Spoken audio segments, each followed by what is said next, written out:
You're driving. Please remember to use your car's Bluetooth speaker while listening to the AM Drive. Sports talk is not worth your safety or the safety of others. Grab your popcorn and sit back. Jump the gun. Oh, no, give me more than that. Okay, go this way. That was dumb. We are. How could I tell you when nobody wants to? Your faded words I will choke. Happy Hump Day to everyone in the sports universe. It is June the 15th, 2022. This is the AM Drive on Twitter, YouTube, and Facebook, and we are live. For Aaron Crouch and apparently the newest guest of our show, Semi Action, I am Michael Carvelis. What's going on, guys? Hey, good morning, my friends. How is he? What come he's a guest now? The SAM Drive. I don't even know what we're going to do with this. Sam Drive? Then it's all him. Yeah, that'd be true. Yeah, we're just keeping an AM Drive, and whoever joins. Or maybe the S&M Drive. Hey, the S&M Drive. No. That show would be really kinky. We get down and dirty. Oh, wow. Okay, well, who's got the best? Both hands on the steering wheel. Who's got the best kinky morning show?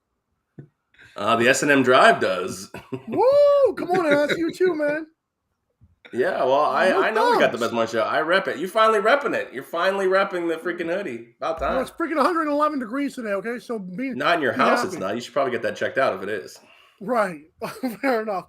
Go to my house, Drive. it's a cool 69 degrees. That's nice. Go to amdrive.online to get our best morning show's lowest price merchandise. I challenge you to go and try to find your podcast you listen to and tell me if they're better priced than us, because I will personally cry. That's all. If you can find merch that's cheaper than ours, we'll make ours cheaper than theirs. How about that? We'll take a loss. We'll take a loss. Nobody's is cheaper than ours. Ooh, so price if match. You can find it. Yeah, we will price match your merchandise. Let's go. Aaron takes losses every day on the show, so I don't know what he's talking about. I'm sorry. Did you look at the NHL record for playoff betting? How's your NBA doing? Didn't you lose the NHL draft that we did? Aren't you losing the fantasy draft like 35-5? I mean, how are we doing here? Yeah. I don't think you know what this means. This is here. Hold this. Here, hold that. Thank you, sir. Oh, that's that way. Thank you. That's fair. Let's get into some dark things. Deshaun Watson. Well, this sounds terrible. Yeah, that sounds bad. That sounds horrible. Deshaun Watson faces allegations 25 and 26. Because I read number 24, I refuse to read what these are about, but I'm pretty sure they're pretty much the same. And then Deshaun Watson gets on the mandatory minicamp press conference and pretty much says, yeah, it was all consensual, but then he also kind of shrugs it off like he doesn't. It seems like this guy doesn't understand what's going on here. And I've watched other shows that have kind of agreed with the take that I have on this. This seems weird. Like, this guy just feels like he's going to get suspended for 6 games. Everything will be swept underneath the rug. I ask you guys this. Should we suspend him for at least – well, should the NFL suspend him for at least a season? I think they should ban the guy. I'm sorry. If we're going to go this far into this, you can't walk out and say, oh, it's all fine now. No, this is pretty bad if this is all somewhat true. You said a lot of ifs, though, Mike. I mean, that's what we're looking at here. Nothing has been actually proven yet. I mean, he has not been found guilty in any civil or criminal suit or case here. So, look, I think Deshaun Watson, this whole thing is legitimately ridiculous. This is borderline, like, Epstein-type level, except these girls are not underage. But, I mean, we're looking at a spot where are we not innocent until proven guilty? And Deshaun Watson still, to this point, has not been proven guilty. And these investigations are just dragging along. I mean, we're, over a year into the initial, 22 allegations, and now they're just finding more out of, thin air. Yep. Year and a half later. I mean, what are we doing here? I don't like Deshaun Watson. I don't like the way the Browns handled the situation. I don't like the way that he's basically gotten rewarded for these things, but he's still not guilty of anything quite yet. He's going to get suspended because you don't really have to be guilty of anything to be suspended in the NFL.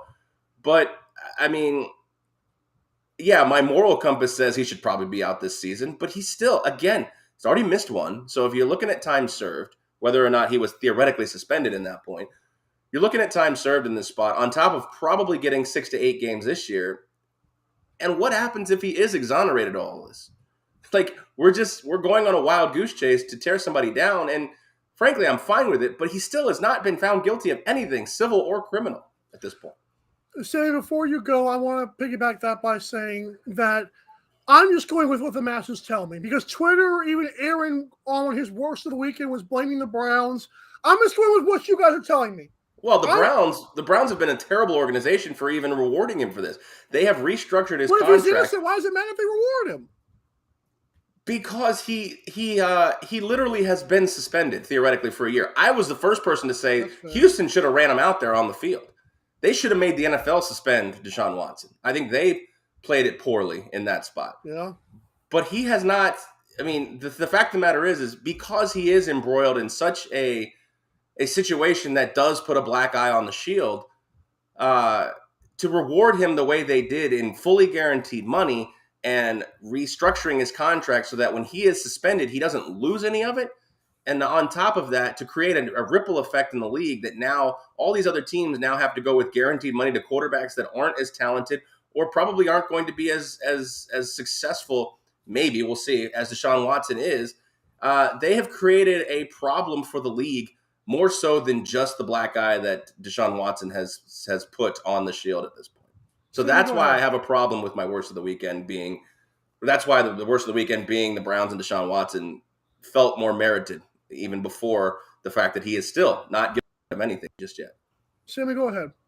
Yeah, I don't like Deshaun Watson. I've never really liked Deshaun Watson. But to kind of piggyback on what Aaron is saying, he hasn't been proven guilty of a single thing, as Aaron said. And if you dig into a lot of these allegations, I mean, I spent some time looking at some of the tweets that were released by the attorneys. The tweets I've seen, or not tweets, the text messages I've seen released are the girls apologizing to Deshaun Watson for their conduct. I've seen texts of girls looking to get more business from Deshaun Watson. All these girls signed NDAs to come and work on Deshaun Watson, and a lot of it seems like a money grab. Now, that's not to say that Deshaun Watson didn't do despicable things, and it's not to say that he isn't guilty of something, but that's not for me as a fan or us as a country to judge. We have a legal system for this. And so I don't care how many more people come out. If he's guilty of something, if he did something illegal, try him, prosecute him, send him to prison. I stand by it 100%. If he hasn't done anything illegal and the girls want to sue him, go to a judge, make a decision, move on. But this whole dragging our feet on whether or not he should be able to have a career is ridiculous. We have a Supreme Court justice who was accused of sexual assault. We have an ex-president who's been accused of sexual assault. We don't suspend every single person who's been accused of things and not let them have a life or conduct business. You know, it's unfortunate. We never get anything done. But until proven guilty, the guy is still innocent. Leave him alone. Yeah, the court of public opinion means absolutely nothing. Unfortunately, he does have to face Roger Goodell and the Shield, and he's already determined who you want to be involved in that. He was theoretically suspended for a year. I mean, the Houston didn't want to put him on the field. I said from day one, put him on the field. Make the NFL suspend him. You're paying the guy. Put him on the field. Yeah, the whole thing of what Cleveland did with the contract of Deshaun Watson is a whole internal NFL issue, right? So the other teams are mad at Cleveland because of guaranteed contract money and the way they restructured his deal. This has absolutely nothing to do with this case. This case has everything to do with who's going to be proven right or wrong. Deshaun Watson has said he's innocent from the beginning. The girls want money for what they feel was mistreatment. If the girls are right, then he should pay them, and he should probably get some jail time. If they're wrong, they should go to jail for falsely accusing him. Because one of the girls even went on to say she knew that she had chased after him for more business, but she still wanted to be involved in the lawsuit, whether to support the other girls or because she felt that she was violated in some way. But yet she was still seeking business from him. And that's a big problem too, because there's a lot of these accusations all the way back to the first one I can really remember is the Duke lacrosse situation. Where it's just there's no ramifications or repercussions for somebody who just makes outlandish claims, and that creates a problem in our society. Why not take a shot at a money grab? Oh, it didn't really happen.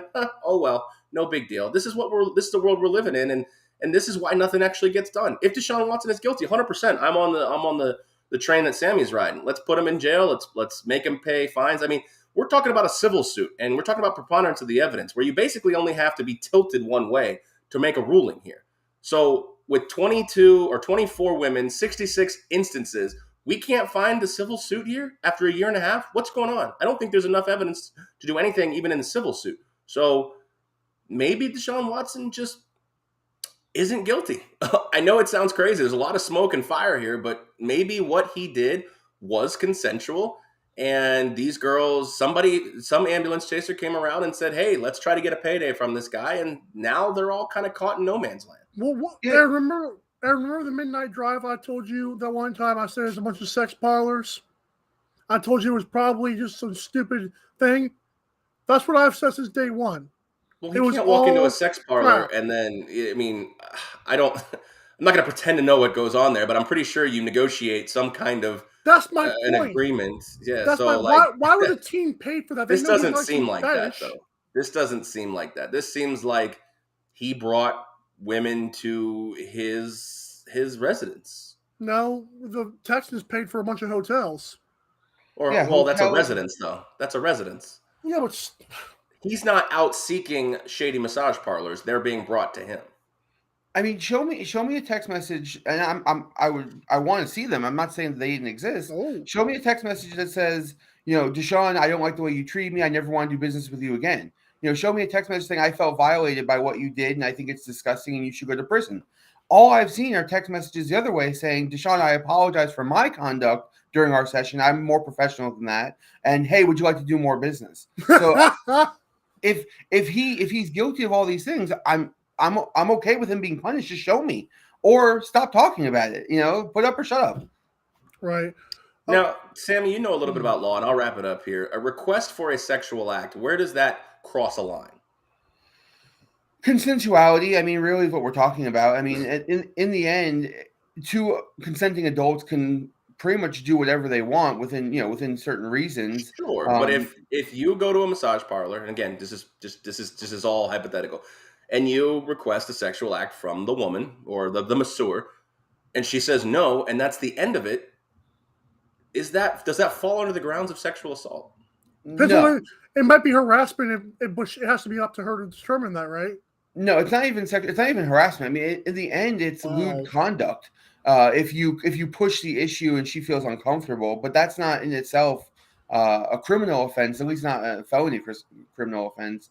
If you do anything with forcing, if you say, I'm not going to pay you if you don't do this, or you push, but all of this is behind closed doors, and so it becomes he said, she said in a lot of cases. Yeah. And that's what's happened with this case is a lot of the girls are saying, well, he did this, he forced me, he said this, he wasn't going to pay me. But there isn't one shred of evidence yet of him not paying somebody for not doing a sexual act that he preferred or wanted. And in most of these cases, again, these girls are seeking follow-up appointments from him. Correct. Let's take a break, guys. We'll be back talking sports. We'll talk Baker Mayfield, preview Stanley Cup Game 1, and some other stuff as well. We'll be right back to AM Drive on Twitter, YouTube, and Facebook. The AM Drive with Mike and Aaron might be the best morning show ever. If you love the show, shop the merchandise for $26 hoodies, $16 shirts, even $13 mugs. High quality swag for cheap because Mike and Aaron love the fans. The best morning show, the lowest price merch at amdrive.online. This is Popple, the next generation business card. With just a tap, your Popple instantly shares your digital business card to both iPhone and Android devices. The best part? The other person doesn't need an app or a Popple to receive your info. To pop your info, tap your Popple to the top of an iPhone, the center of an Android, or just scan your in-app QR code. And just like that, all your info is saved to their phone. More connections, more leads, more sales. That's Popple. Download our free app and get your Popple today. Aren't you the Vice Golf guy? Yeah. You want an autograph? Yeah. Actually, I was just wondering if the balls are any good. The balls are amazing. You look like a Pro Plus guy. I thought you'd never ask. It's actually better than my old ball. And it's half the price. Top performing golf ball, half the price. It's almost stealing. Quit searching the globe and get your high-performing golf balls at vicegolf.com. Fanatics.com, the world's largest collection of officially licensed fan gear from all the leagues, teams, and players you love. Shop now and get today's special offer. Fanatics.com, officially licensed everything.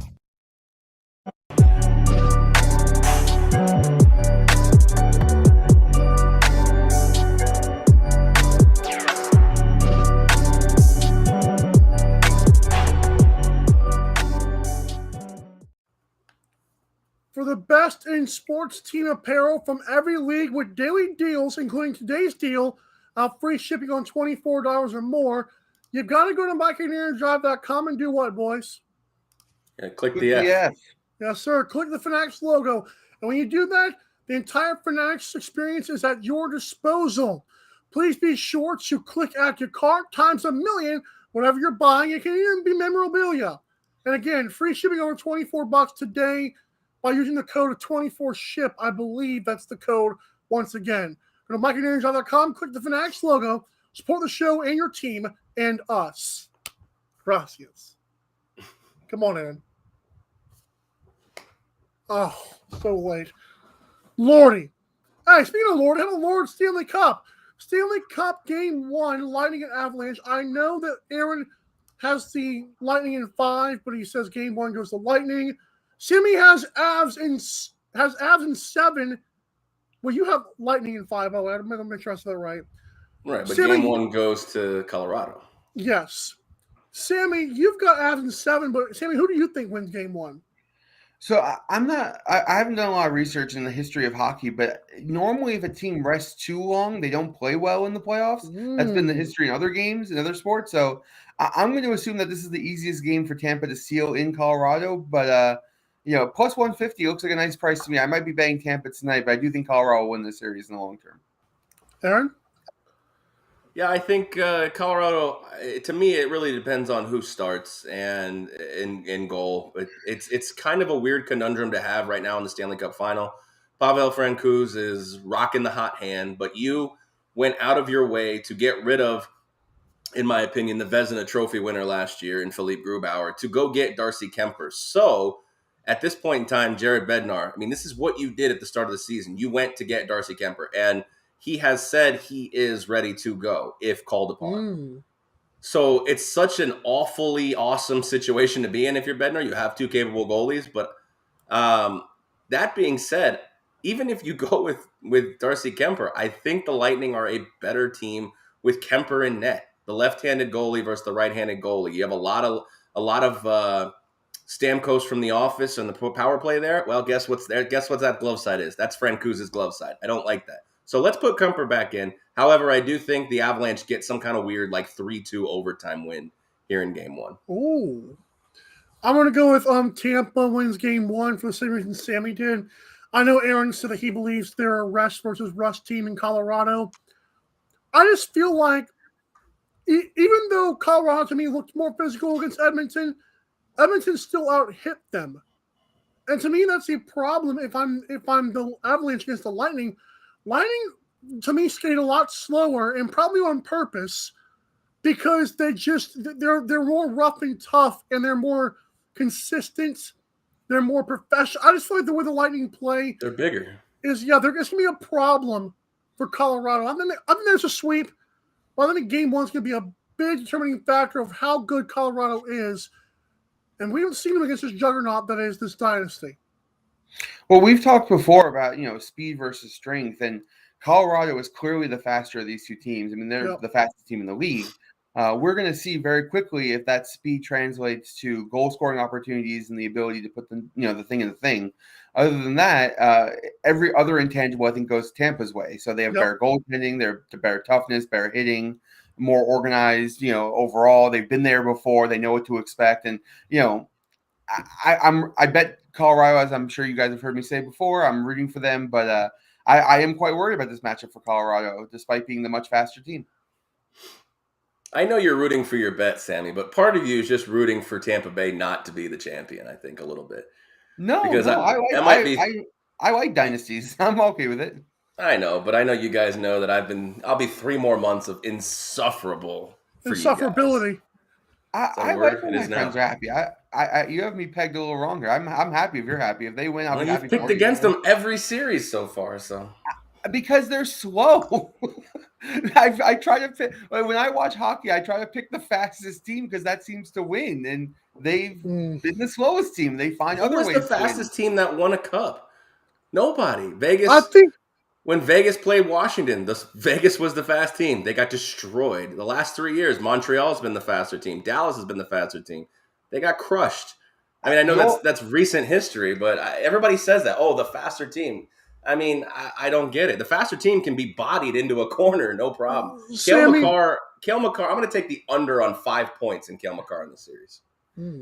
You're right, but I'm not disputing your point. I think you're 100% spot on. No fast teams do win, but if you listen to the experts of hockey, you want speed, and so Colorado has built the fastest team, and they're the most fun to watch. Tampa Bay is not fun to watch unless you're a fan of Tampa Bay. Take a look at the fastest player in the. Take a look at the fastest player in the NHL. He has one Western Conference Finals appearance, and that's it. Yeah. I'm gonna tell you why I picked the Lightning, and because I think the speed factor was a thing for me as well.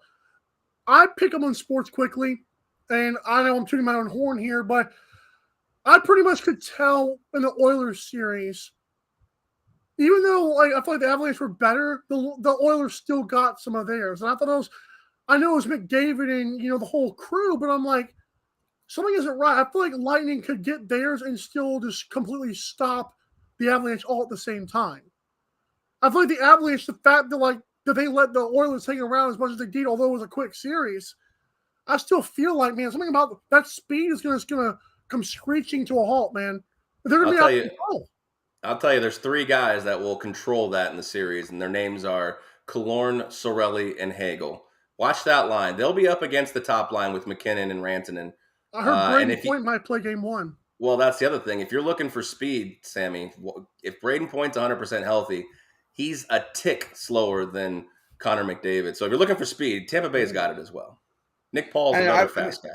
I've watched them play. They don't play fast. And look, I'm not saying I'm an expert, but the experts in the NHL are all saying Colorado's going to win the series. They're almost a 2-1 favorite to win the series. So not just me saying that speed is going to win in this game. Apparently the experts are too. Now, to your point, yeah, speed has not won. But if you're an NHL franchise, that's what you're looking for, and Colorado has built that. So, but goaltending. I think you give me the last decade. I don't see it other than maybe Pittsburgh. But even then, Pittsburgh they got big bodies. Phil Kessel, you have Patrick Hornquist, you had Evgeny Malkin. I haven't seen it in the last maybe decade and a half. I'm thinking about a fast team that's won a cup. I have to go back and look and see really the last 20 champions and why the Warriors. For a while the NBA had the problem too, like which fast team was going to do it, and even people said, well, the Miami Heat broke through. People don't understand the Miami Heat were so good defensively. Like LeBron James was a lockdown defender at that point in his career, on top of being the best offensive force. So the NBA had this thing too, where it's like, the reason the Warriors are still they're only up 3-2 instead of 3-0 is because the Celtics are so physical, and Warriors they have one physical guy, and he happens to be a dirty player named Draymond Green. But they play a fast, loose pace, and that's why it's so annoying to watch them because they shouldn't win against the slow, tough, grinding out teams. Go ahead, Aaron. So in the last 20 years, this is just purely my opinion. In the last 20 years of Stanley Cup champions, I would say the only team that I would consider a fast team is the 2006 Carolina Hurricanes. And you guys probably don't remember any of that stuff, but they were a fast team with Rod Brindamore, who's now the coach, and they were quick. They didn't have a great goalie in Cam Ward, who may be, if you look it up, maybe the worst goalie to ever win a Stanley Cup in history. But I look at a lot of these other teams, the way they're built. The Blackhawks run big, fast, physical, big defenseman on the blue line. You're not getting by. You have the Penguins. I mean, again, Sydney's a fast guy, but the rest of their team's just not fast. Marc-Andre Fleury back in 07, 08 was a decent goalie, and Matt Murray, obviously decent goalie back then. Capitals, Blues, Lightning, even the Bruins, the big bad Bruins in 2011, they put in front of Tim Thomas, they didn't go anywhere. They just beat you to death. I don't see the speed being an advantage. I don't care what any pundit says, and by no means am I a pundit, but I don't see the speed being the determining factor. I think if Darcy Kemper plays like Igor, they got a shot. Other than that, I don't see it. Well, let me ask you this. I mean, so Colorado was the favorite to win the Cup all year. They were the favorite to be the best team all year. They're the favorite going into the playoffs. They've been that for 3 years, though. They've been that for the last 3 years. But why, though? If what you're saying is true, why have the odds makers not caught up to this? It's been years of them being a fast team. Because they ain't us, Sammy. Well, the situation is in the series. So they've taken some bad beats. I mean, let's be honest. I mean, Grubauer went down 2 years ago in the bubble, and that's when we saw the first instance of Pavel Francouz, and then Grubauer had a mediocre was it Western Conference Final or semifinal against the Knights when he got reverse swept after 2 games, and he wasn't even good in those 2 games. So they got rid of Grubauer, and they look at a situation now. Now they're going to miss Kadri. I mean, I don't know what the situation with Kadri is. It looks like he's probably not going to play, or if he is, he's late in the series. I mean, Kadri matters. Like a lot of these people, like a lot of these people think that he's just an enforcer, but like look at the goals he's been putting in the net. I mean, you're taking away probably. I mean, correct me if I'm wrong. I think he's got something along the lines of like 17, 18 points in the series or in the Cup playoff right now. Landeskog, who almost left Colorado last year, probably should have left Colorado, but nevertheless, that's another story. Really isn't doing much. Rantanen's chipping in a little bit, but this is the situation where if we get dead players and it's a Nathan MacKinnon show, they're screwed. They're absolutely screwed. Dead players, wow. I mean, look what happens with the Edmonton Oilers when Evander Kane and Leon Draisaitl step up. When they don't step up, they get swept by a backup goalie. It's true. I'm not disputing anything you're saying. I'm just saying I'm not an expert. The people who make these lines know a lot more than me, and they seem to think this stuff matters. Vegas doesn't always get it right. Vegas gets it to where Vegas gets you on whatever side you need to be on. We got to move on. Hockey talk takes so long because we want to about all these Russian players. Because it's the best sport. It's the best sport by far. 100%. Holy cow. Baker Mayfield might be trained. Huh? Nobody cares. All right, go ahead and talk about it then. Screw Baker Mayfield. We do spend a lot of time talking about a backup quarterback named Baker Mayfield. I love how Baker's all of a sudden a top target of Carolina again. When weren't they pretty out vocally like we don't want him, and like Robbie Anderson was like, if you bring him in, I will retire. All of a sudden now he's going to be traded to Carolina. Well, Robbie Anderson's an idiot if you said that. Well, Robbie Anderson's an idiot if he didn't say it. I mean that's a whole nother bag of worms. Man, a lot of teams would take Baker if he was free. Nobody wants to give up any capital to get him, and nobody wants to pay his salary. You know. I just like to see Robbie Anderson be a man of his word and freaking retire. I think Matt Rule is like guaranteed like a bunch of money on his contract. It feels like he might be fired if this season goes south quickly, which it might. And I don't know if it necessarily will. If Christian McCaffrey can stay healthy, I mean Baker. That was the big. I thought Sam Darnold was playing fine when McCaffrey was healthy. Well, right, he matters, and that's the thing. I mean, like, look, they were 3-0 or 3-1 or 4-0 before he went down. I mean, he matters. He matters to this entire offensive scheme.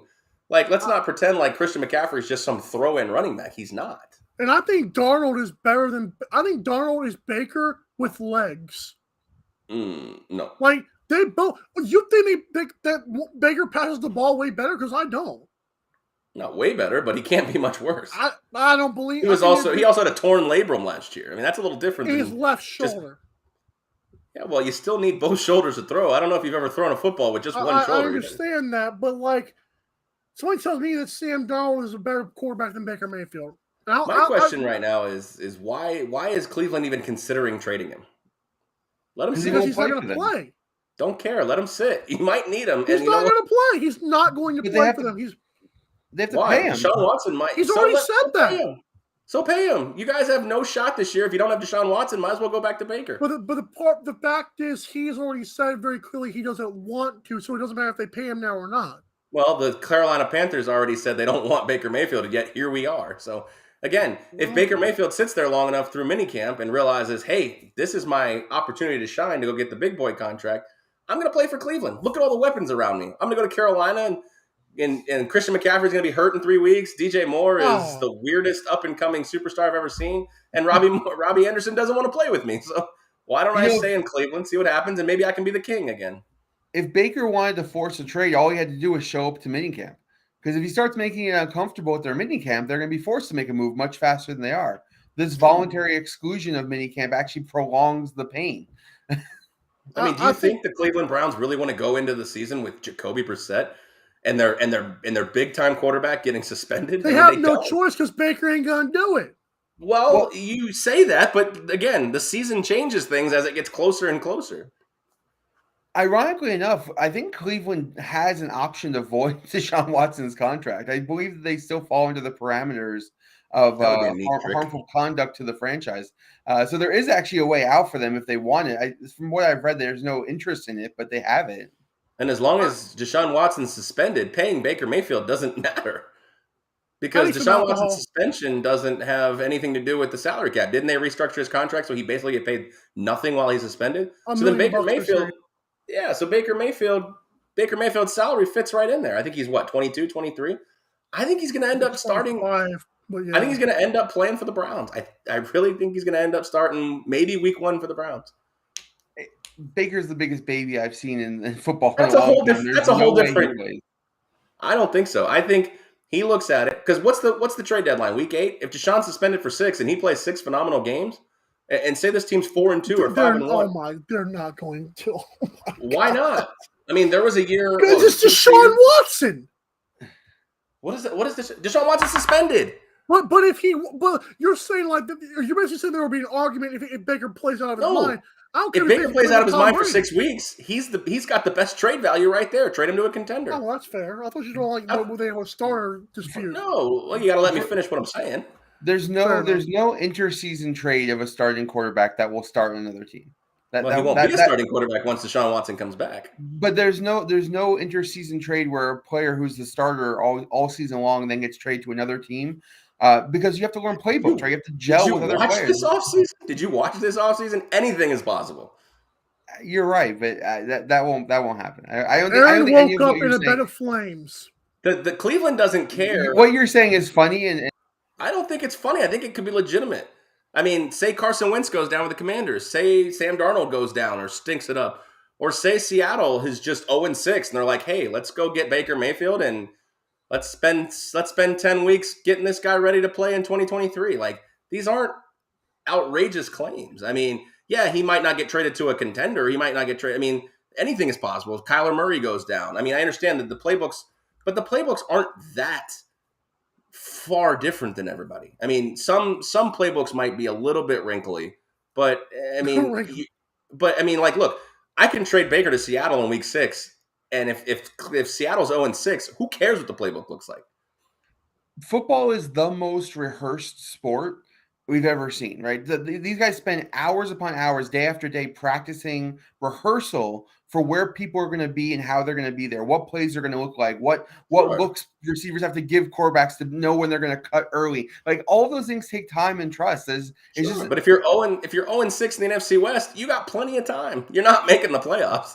That is a fair point. If you trade to a team that's basically dead and you're just trying to build for the following season, but a lot of what you're saying is the behind-the-scenes stuff that we're not talking about, which is that Baker's contract has to get renewed. Teams have to want him to play for them. Yeah, you could get what you're saying in terms of a trial period for Baker to come in for a team basically to just get trashed. I mean, they're gonna get killed. Matt Flynn got $40 million for 1 week. We're talking about Matt Flynn. We gotta go because I got Tony Johnson been waiting for like 5 minutes now. Holy cow, Matt Flynn! We're going to. Oh my lord! I got $40 million for 1 week of work in week 17. Hope the Lightning lose tonight. I'm horrible. You are the worst. You are literally the worst. Aaron, you coming back tomorrow, right? Not anymore. I'm not. Oh, Lord have mercy. I'm not coming either. I love you, Sammy. Enjoy the M drive. What? Hey, you guys have a good rest of your day for real. I'll be back. Later. Take care, my friends. Bye. The AM Drive with Mike and Aaron might be the best morning show ever. If you love the show, shop the merchandise for $26 hoodies, $16 shirts, even $13 mugs. High quality swag for cheap because Mike and Aaron love the fans. The best morning show, the lowest price merch at amdrive.online. This is Popple, the next generation business card. With just a tap, your Popple instantly shares your digital business card to both iPhone and Android devices.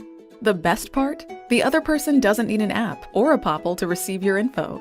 To pop your info, tap your Popple to the top of an iPhone, the center of an Android, or just scan your in-app QR code. And just like that, all your info is saved to their phone. More connections, more leads, more sales. That's Popple. Download our free app and get your Popple today. Aren't you the Vice Golf guy? Yeah, you want an autograph? Yeah. Actually, I was just wondering if the balls are any good. The balls are amazing. You look like a Pro Plus guy. I thought you'd never ask. It's actually better than my old ball. And it's half the price. Top performing golf ball, half the price. It's almost stealing. Quit searching the globe and get your high-performing golf balls at vicegolf.com. Fanatics.com, the world's largest collection of officially licensed fan gear from all the leagues, teams, and players you love. Shop now and get today's special offer. Fanatics.com, officially licensed everything.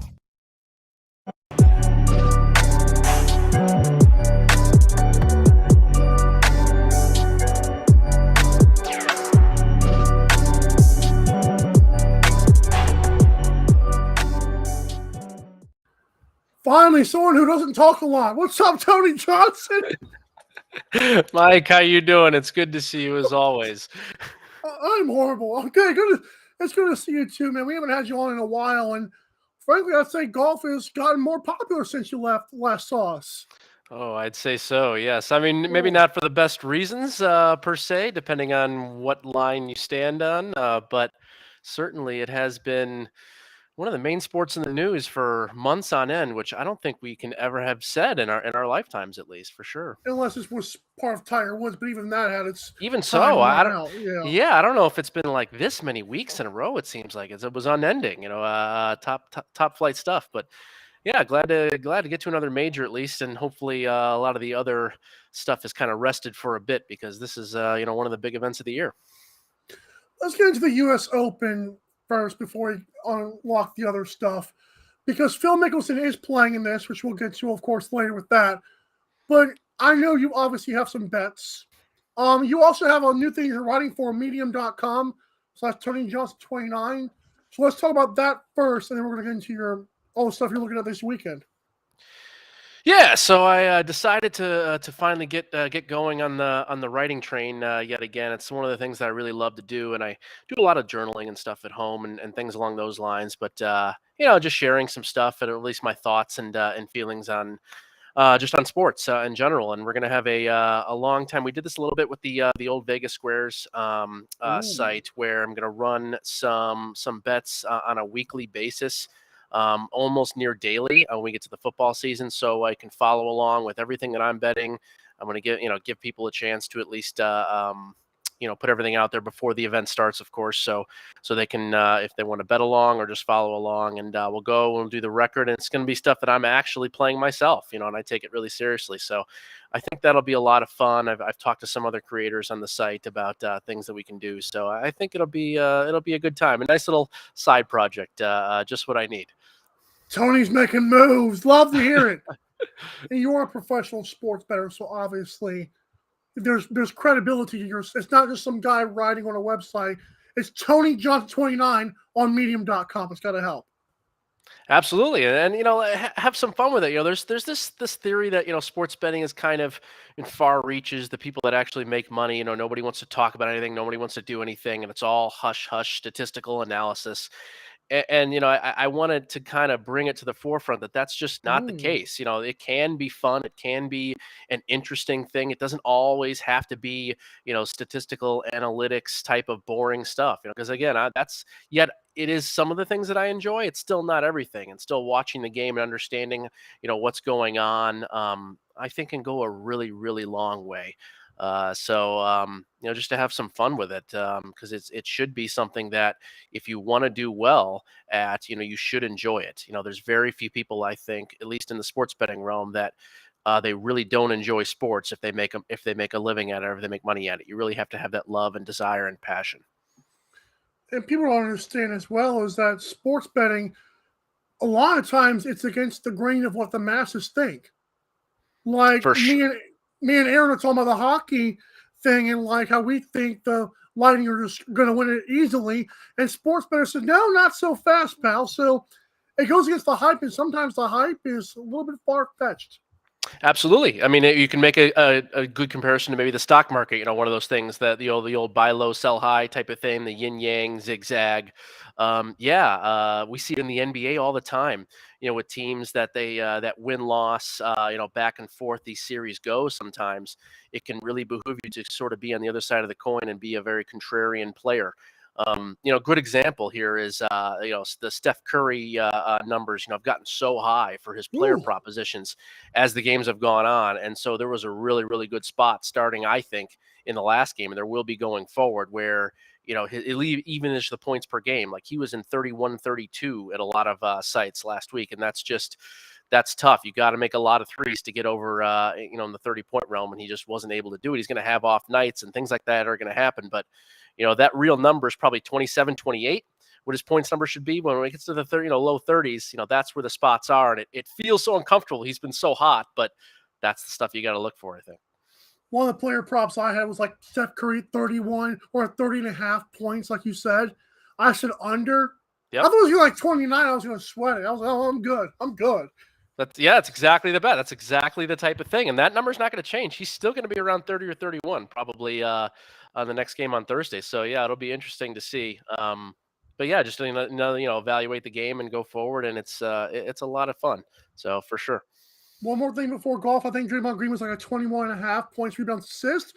He had 22 and he fouled out. So I was I went over, thank God. There you go. Good. Rough. Yeah.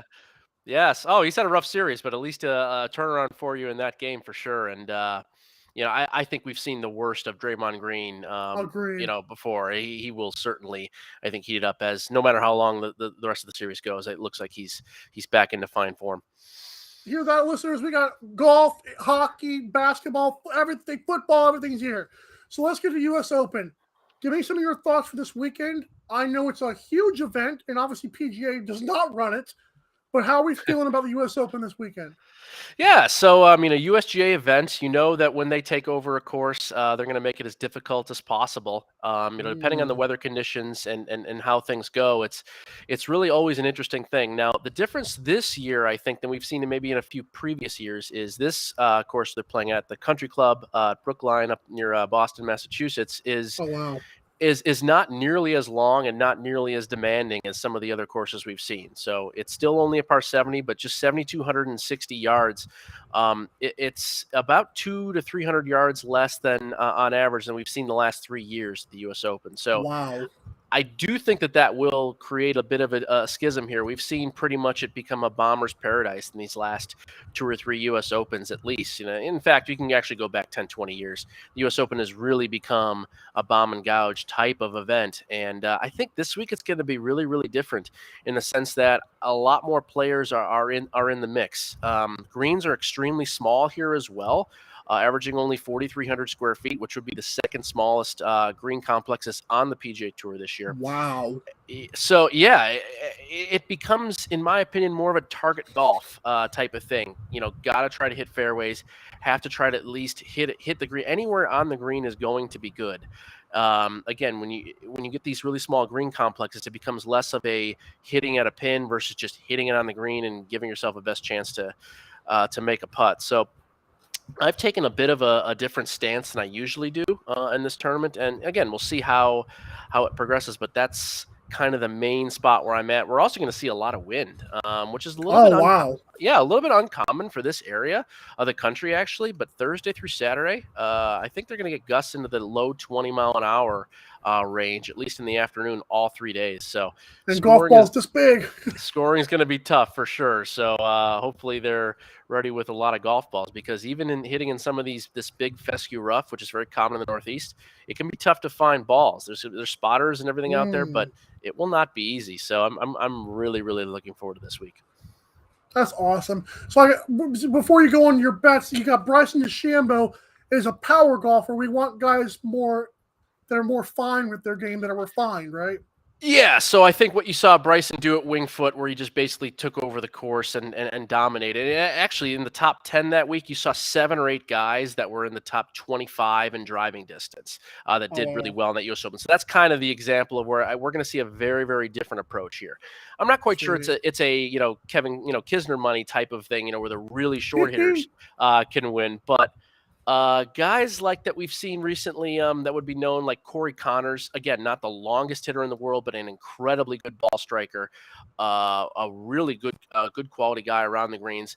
Really where he lacks or where he struggles the most is putting. And again, this is one of those times where just getting the ball on the green and very unfamiliar greens with all of these players, that nobody's played a major here in the last 30 years. I do think that putting is not going to be nearly as important and this week than it normally would be then. So yeah, guys like him, even Jordan Spieth, as we know, not a very long hitter, but the short game.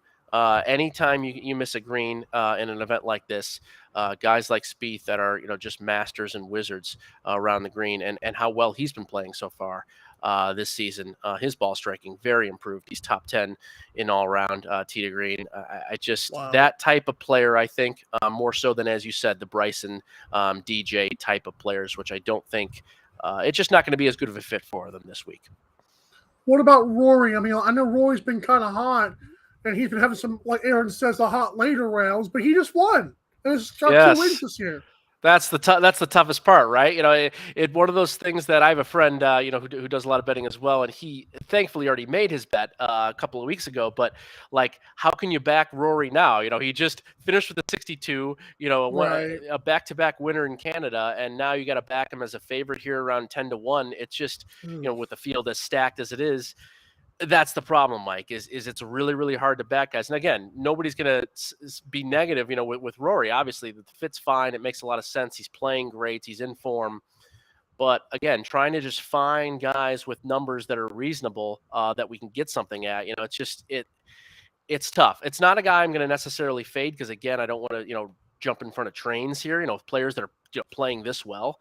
But yeah, he's a tough guy to back here. In fact, I have 6 guys I've written down that I think are overvalued. And McIlroy is one of those guys. He's one of those 6. It's interesting you bring that up.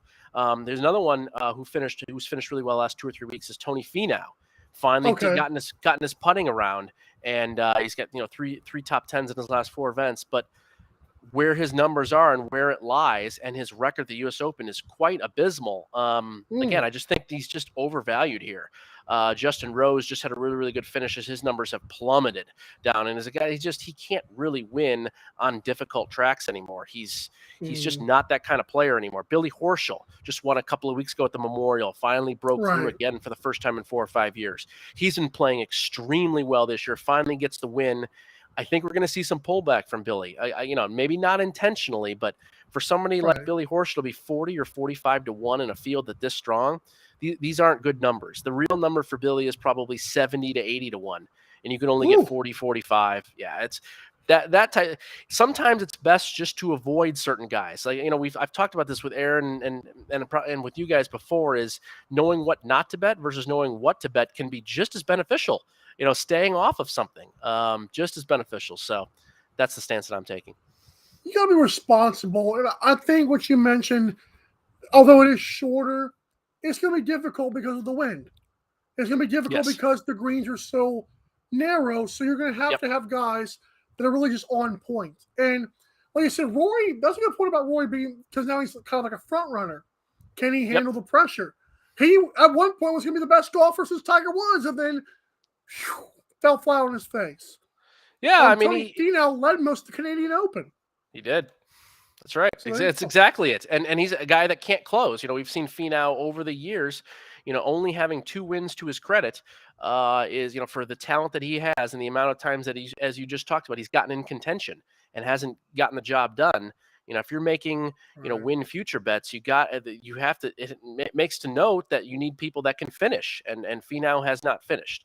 Now, finding a guy that's 200, 300, 400 to 1, yeah, you're not going to be able to find a lot of finishers in that realm, but that's why you're getting 2, 3, 400. But if you're going to bet on Tony Finau at 30, you got to have some finishing capability, and I just don't see it from there. And yeah, as you said, with Rory, he's been a front runner for now years and years, since he was a teenager, essentially.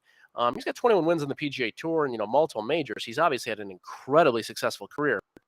As you said, Mike, has he been the end-all, be-all, greatest player of this generation? Has he separated himself from everybody else? I don't think so. Well, he's supposed to, yeah. I agree. Yeah. So I totally agree with you. Totally agree.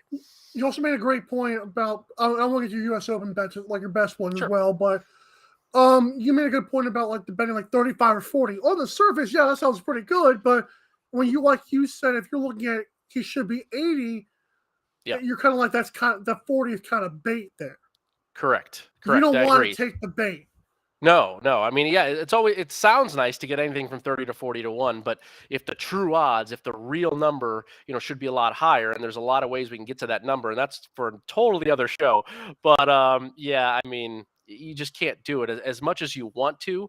I want to bet Justin Thomas this week, but I can't fire it at 13 or 14 to 1. It's not, again, that number just isn't good enough for him in this quality field. I want to, yes, of course I do, but it's just one of those things you kind of have to pass up. So yeah, I'll start with some of the win bets here and some of the things that I have. Absolutely. So I'm actually kind of I don't have anyone in the top realm, in the top 15, 20 players. I don't really have any of those guys per se. So I'll start out with Shane Lowry. I do have him at 35. I just think this is literally the perfect fit for him. That's actually the last great major winner that I had. I had him at the Open Championship 3 years ago at 100 to 1. And again, the fit seemed so perfect there. And the way his game was in form coming into that tournament, I think is not even as pronounced as it is now. 6 top 10s this year on the PGA Tour. He's done extremely well on difficult, short courses where you really have to navigate your way around, and this is the epitome of that. This week, he doesn't have to hit driver on nearly all of these holes. It becomes very target golf. A lot of wind. Growing up in Ireland, he is used to playing in conditions like this. I just think it's perfect. It's just a perfect fit here. So I'm trying to find spots with Shane Lowry as much as we can. Now, there may not be a matchup bet or whatever, but I know I'm going to want him to win, and I know I'm going to want him to try to find something in the top 20, maybe a top 10 type of bet. So that's the kind of player we're looking at this week. Going down the list, I have Sungjae Im at 45 to 1. Again, he's been off the radar a little bit. He was hurt earlier in the season. He did miss the PGA Championship due to COVID 3 or 4 weeks ago. But besides that, he has played extremely well this year, and all of his wins on the PGA Tour have been on these short to middling difficult tracks. He's a great, tough course player. I just don't think he gets nearly enough credit. Again, being a native South Korean, not necessarily having the best handle on the language, he is not a very popular pick usually off the board. So I think finding a spot for him is really, really good there. I do have Corey Connors. I mentioned him earlier. I mean, how could I not go back to that? We have him at 62 to 1 out here. Is as good a number as you're going to get anywhere in the world. Those are the 3 guys I have that are known. That I think have, give yourself the greatest chance, but there are some really good numbers down the line that are good. So I'm going to fire off just 3, just so you know, so we can hopefully come back and talk about maybe a winner from this realm. Abraham Answer at 115 to 1. Sebastian Munoz at 170. And then we'll finish off at Brian Harman at 200 to 1. Again, these are all, well, Munoz is not the shortest hitter, but these are all short hitters and guys that do extremely well on difficult courses and have a knack for being able to get the ball up and down in these difficult green complexes. I think all 3 of those guys, all 3 of those numbers are really, really strong, and really excited about, again, once you find the guys, it takes me a day and a half to be able to do that, and then trying to figure out what we can do with that and go from there. It's a good time. Shane Lowry's he was the one with the 6 top 10s, right? Yes. See that with all the parity in golf, it seems like a spot where you almost like, I don't want to say guaranteeing a win, but it's almost like he's going to break through eventually, and this might be it. This might be it, and I want to try to be on him at a reasonable number if we can. Right. So the best top 10 number I can find for him is plus 270 right now, so a little more than 2.5 to 1. So we'll see. I want to get a little bit better than that. My goal was to get to something at 320, 330. We'll see. It's not we have about another day from the time that we're recording now until the tournament starts. So we'll see if the number moves or anything like that. So that's the type of thing. Yeah, we want to try to bet Lowry at top 10, and his top 20 numbers about even money. You can get plus 115 at a large book out here. Exactly. So how many guys can actually win this tournament? How many guys can actually finish in the top 20? You can actually throw out of the field of 156, you can throw out about 30 or 40 names. There's some amateurs, there's some, players that qualified, local qualifying, and then there's some golfers, that just don't have it. Guys like Jim Furyk, because he won a U.S. Open back in 2003 and he's grandfathered in this thing.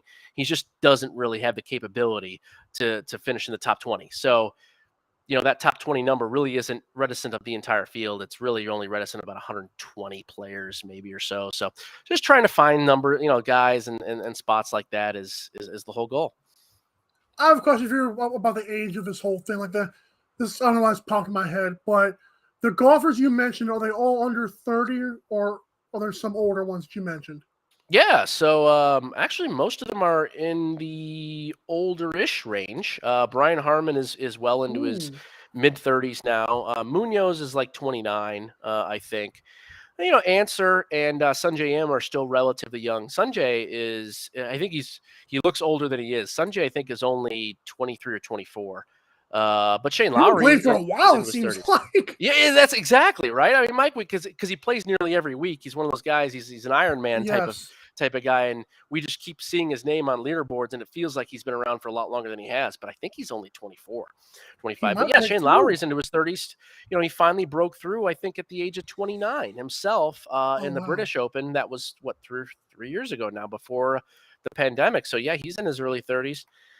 It's as long as there. Exactly. When people get to their prime and get to their their best golf, at different times in their life, we'll see if Scotty Scheffler, if this ends up being his prime, which is his early to mid 20s now, will he become a great long-term player? We don't know. Maybe he'll peak now. But as you said, Mike, most of the time guys are peaking in their late 20s to early 30s. Becoming a veteran player, seeing a lot of golf courses, understanding how to win, knowing, when to put your foot down on the gas, when not to. There's a learning curve. There's no doubt about that. And I like to have guys in that realm if we can. Nothing wrong with having Will Zalatoris and young guns that can fire and dominate golf courses. Nothing wrong at all. But in tournaments like this, in grindy, difficult conditions in the U.S. Open, yes, you tend to want to have a little bit of a veteran presence there for guys that have gotten it done in the past. What's interesting is I recognize, I believe, 9 of the 10 names that you've said today. Mm-hmm. And for me, I'm just a leaderboard watcher. That's huge for me. And seeing Joe Ham, the reason I like that as like a good outlier, although he's only 24, it's like he might as well be 30 because he's been playing for so long every single week. Exactly. So it's nice to have him because he knows what to expect more so another 24-year-old wouldn't know what to expect. Agreed. Totally agree. Yep. So there is one more thing we have to get to, the elefante in the roomie here. Phil Mickelson's playing this weekend, and it's funny how Phil Mickelson went from some anti-Saudi Arabian guy, political side of that, to all of a sudden one of the top paid golfers in a Saudi-backed league. Now, like Aaron has said before in the show, and I agree with, PGA is backed by China. So, don't play this crap. Don't pick one side while there's a camel on the other side of it. Come on now. What is your take on them throwing all these millions of dollars at people and guys like Dustin Johnson, DeChambeau are going? I'm with Tiger Woods on this. Yeah, I mean, again, staying away from the true politics aside, because I think that's a conversation we don't necessarily want to get into. But why are they doing it? Well, I do think it's a money grab more so than anything else. At the end of the day, honestly, I believe if people were to be, Jason Kokrak, I think was one of the few guys that actually said it where he, doesn't want to play for very much longer. He wants to spend time with, with his family and basically do nothing. So he just wants to play in the Live Tour for a couple of years and make a ton of money. And he basically said that. And, again, and that's his take and that's his prerogative and that's fine. But I do think a lot of guys are skirting the edge talking about it being good for golf and, a lot of BS and things like that. And it's just, Mike, honestly, I truly believe, Phil, it's been documented now by, writers like Alan Shipnuck and others that he has some financial difficulties. There's no question about that. To get paid a large sum of money for showing up and playing, no matter how good or bad that you are, I think is a big draw. And, again, whether you want to talk about it or not, whether they want to talk about it or not, I believe, honestly, Mike, that's the driver, that it could be the most oppressive, worst regime in the universe, which the Saudis may or may not be, but it doesn't matter to these guys. It doesn't matter. And that's it.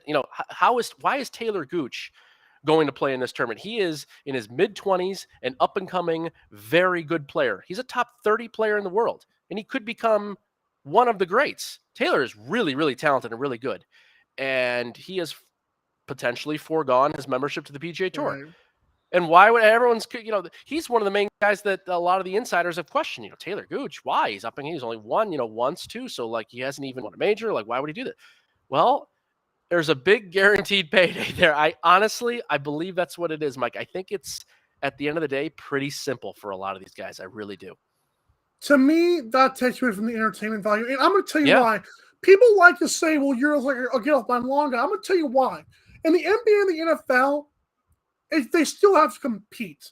To me, in golf, Phil Mickelson took a bunch of money. Last time I checked the scoreboard of that whole first Live tournament thing, the guy who won it was like a -9, and Phil was like -1. Like he was -1. How are you in a tournament of 48 people and you're 7 strokes back if you're that guy?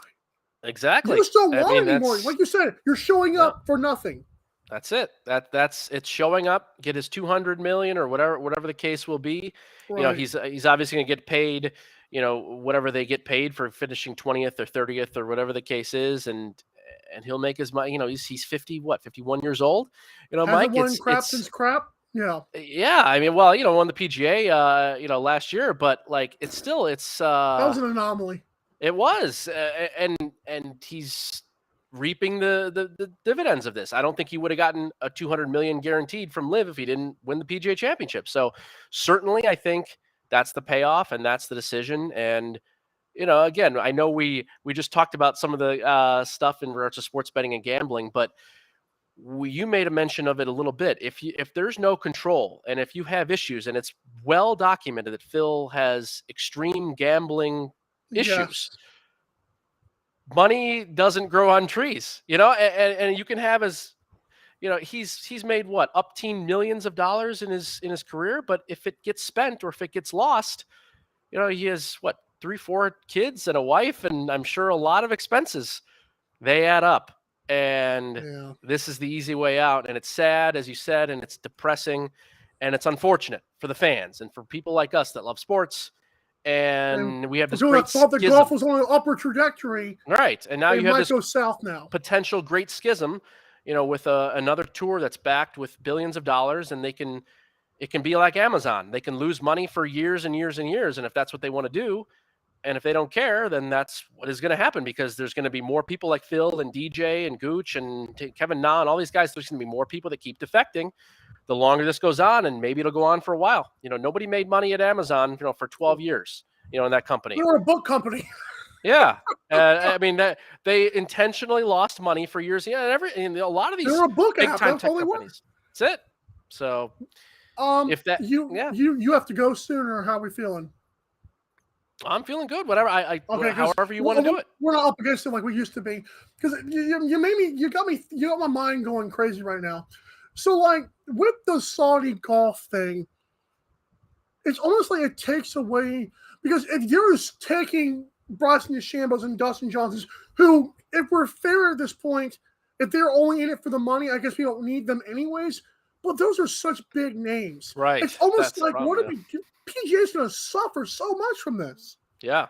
Yeah, the PGA will And I suffer, hate the it. fans will suffer, the sponsors will suffer. It's going to be difficult. How you've had pillars of business for decades that are sponsors, and will they stay? And how will that affect the tour? That's going to affect prize pools. That's going to affect the fan experience. It's going to affect a lot of things. And Mike, it's one of those things that I wish we had a simple answer. What you just asked, essentially, because we don't. We just don't know how it's going to shake out. Guys like Bryson DeChambeau, they're not the greatest players, on tour, but they move the needle. They matter. Right. There's a lot of discussion and talk and things that can go on. What if other players, as you said, there's still plenty of other great young and up and coming players and even established players. What if a guy like Colin Morikawa ends up, going to going to play? These are big losses. These are current, major winners that also just move the needle, and not just for the entertainment aspect. Bryson moves it a little bit more for entertainment style. You're going to start having guys move the needle for pure golf. It's a slippery slope. Dustin Johnson is the biggest name. And it is the name that I think has altered this more so than anybody else. But there are guys that are bigger than Dustin Johnson that can do more. And if that happens, we'll see. We'll see. So it's unfortunate. Another point for me is that people like to say, well, the PGA needs to spend more money. I'm going to tell you why I don't like that. PGA's been fine for years. And if you look at what guys used to make, it is less than what they make now. So the PGA has grown. What makes me mad about this is the more guys like Dustin Johnson that want to just say screw it because they're not getting money, you're really ruining for everybody else.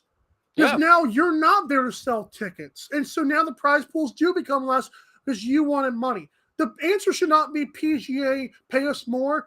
The answer should be don't go to this crappy money, just throw money at the wall and hope it sticks kind of league. Yeah, I mean, do you That's care the answer about? to me. Yeah, do you care about prestige and and winning large events and the contested tournaments for 60, 70 years? They just played the Charles Schwab at Colonial. That course has been around for almost 100 years. And that matters an in golf. institution. Yeah, and that matters, and stuff like that matters. You're never going to see a live event at Colonial Country Club. There's not going to play at places like this, and that's also a real shame. Winning at the Centurion Club in London, is not the same thing as winning at Colonial, as winning at Riviera, as winning at these places that are just renowned institutions. And, for some players, we've heard it from Jon Rahm, we've heard it from Rory McIlroy, we've heard it from the aforementioned Morikawa. That matters to them. They care about that. They care about golf as an entity and as a sport. And nostalgia, Yes, and that matters. And there are things that are more important than money. For some people, that's not the case. And that's, as you said, the great schism with where we're at, Mike, because as long as you have a backed tour that has nearly unlimited funds and probably doesn't. It's not going to go away anytime soon because of that. And if they don't care about making a profit, which it doesn't appear so, then where do we have it? There is no recourse at all, to that, and you are going to have players that defect, and it's unfortunate. And as you said, you're going to have now instead of having one great tour, you're going to have this great schism here. And what happens with the Korn Ferry Tour? What happens with some of these other great tours? The Korn Ferry Tour is probably the second best golf tour in the entire world. And now if you start losing sponsors, you start losing, prize pools or whatever the case will be on the PGA Tour, what's going to happen to even the Korn Ferry Tour?